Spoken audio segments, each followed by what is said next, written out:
Welcome to stay with Rio.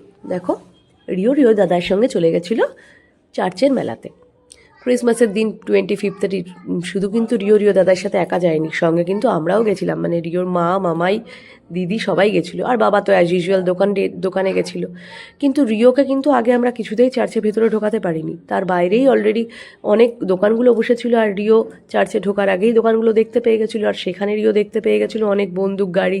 তো Rio কোনটা নেমে কনফিউজ হয়ে গিয়ে লাস্টে বন্দুকটাই পছন্দ হলো, কারণ ওটা না কিনেও কোনোভাবেই ঢুকবে না, কোনোভাবেই আমাদের পক্ষে ওকে নিয়ে ভেতরে যাওয়া সম্ভব ছিল না। তো ফাইনালি একটা বন্দুক কিনে এই যে রিও দাদার হাত ধরে ভেতরে ঢুকছে। চার্চটা দেখো খুব সুন্দর সাজিয়েছে না, অন্যান্য জায়গার যে সমস্ত বড় বড় চার্চগুলোর মতন অত বড় চার্চ না হলেও আমাদের এখানকার চার্চটা বেশ সুন্দর, ছোটোর মধ্যেও। আর 25 দিন বা যেটা ক্রিসমাস উইক চলে, তো সেই উইকটা জুড়ে খুব সুন্দর সাজানো থাকে। আর 25 ওরা আরও বেশি করে সাজায়, যেহেতু প্রচুর লোক দেখতে যায়। তো দেখো চারিদিকে প্রচুর সাজিয়েছে। রিও দেখো চার্চটা ঘুরে ঘুরে দেখছে।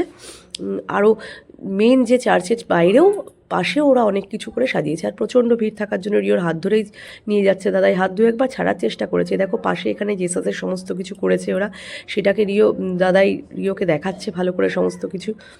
কিন্তু রিওর তো খেলনা দেখে আরও রকম জেদ চলছে। এইবার ঢুকছি মেন চার্চে। তো দেখো এই যে রিও ঢুকে গেছে, আর এইদিকে রিওর মামাই দিদি ঢুকছে, আর আমি তো আছি ক্যামেরা করার জন্য।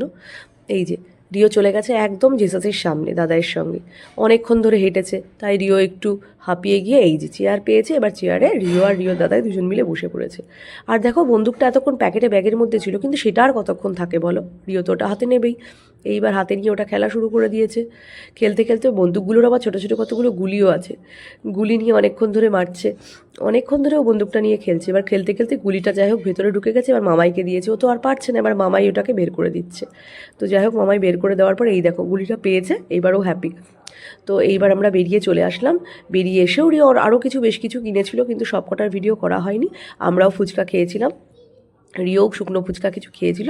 এবার আমরা যাব বাড়ির দিকে, তাই জন্য আমরা আস্তে আস্তে সামনের দিকে এগিয়ে যাচ্ছি। এবার আমরা টোটো ডাকবো, এই যে টোটোর জন্য আমরা ওয়েট করছি, প্রচুর টোটো ছিল। তো এবার দেখো টোটোতে আমরা উঠে পড়লাম, রিও টোটোতে উঠে পড়লো। এবার আমরা যাব বাড়ির দিকে।